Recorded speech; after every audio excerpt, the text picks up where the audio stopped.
అమ్మా, నా మీద కోపగించుకోకమ్మా, నాతో మాట్లాడమ్మా. యమునా, వీడికి చెప్పు, దయచేసి నన్ను ఇబ్బంది పెట్టొద్దని. వాడు నాకెంత విలువిస్తున్నాడో ఇప్పుడు నాకు బాగా అర్థమైంది. అమ్మా, నేను తప్పు చేశాను, నన్ను క్షమించమ్మా. ఇంకెప్పుడు ఇలా జరగదు.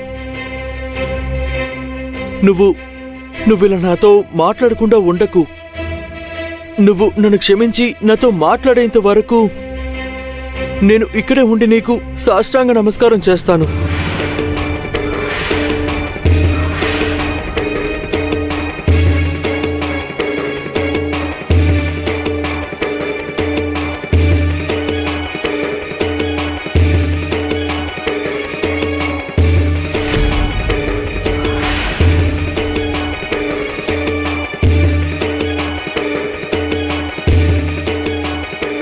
ఏవండి,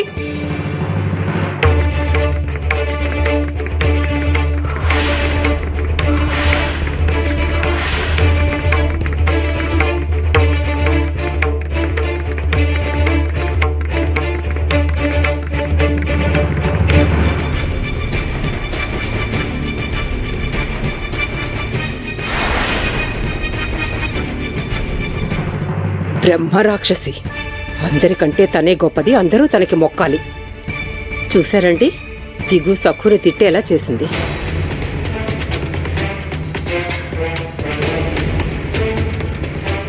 ఇక చాలులే.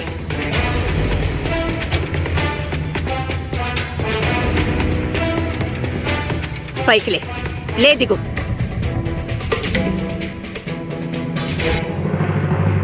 తప్పు చేసేది అది, కాని ప్రతిసారి నువ్వు శిక్ష అనుభవిస్తున్నావు. అదేరా నాకు బాధగా ఉంది. నువ్వు శిక్ష అనుభవించడం చూస్తుంటే నాకు ఆవేదనగా ఉంది. నీకోసమే వెనక్కి తగ్గుతున్నాను. అత్తయ్య గారు, నేను తప్పు చేశాను కాబట్టి మీరు నన్ను శిక్షించండి. పెద్ద మనసుతో ఆయన్ని క్షమించండి. ఎవండి ఎవండి అంటూ వెంటబడి వాడిని ఇబ్బంది పెట్టుకో. నీ శిక్ష రద్దయిపోయిందనుకోకు. నీకు విధించిన శిక్షని నువ్వు అనుభవించలేదు కదా. పెద్దమ్మ, ఎందుకు సక్కు వదినకి ఇలా శిక్షలు విధిస్తున్నావు నువ్వు? పాపం వదినను.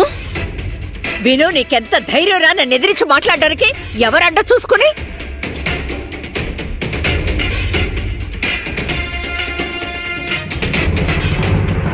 సకో, చెప్పేది విను.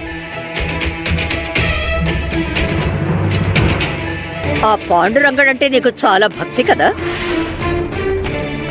ఆయన్ని నేను నీ జీవితం నుంచి తొలగిస్తాను. శ్రద్ధగా విను.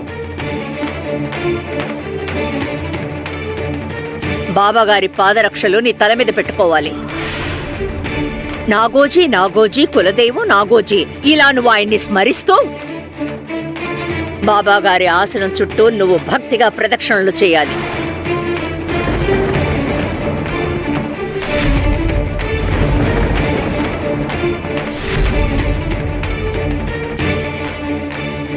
నువ్వా పాండురంగణ్ణి శాశ్వతంగా మర్చిపోయేంత వరకు ఈ శిక్షని ప్రతిరోజు నువ్వు అనుభవించాలి.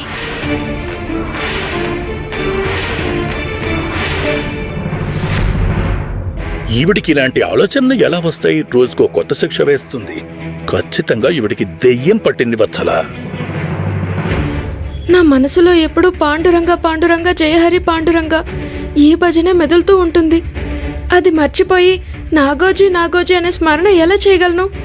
అసలు పాండురంగాన్ని స్మరించకుండా నేను ఉండగలనా? అది సాధ్యమా?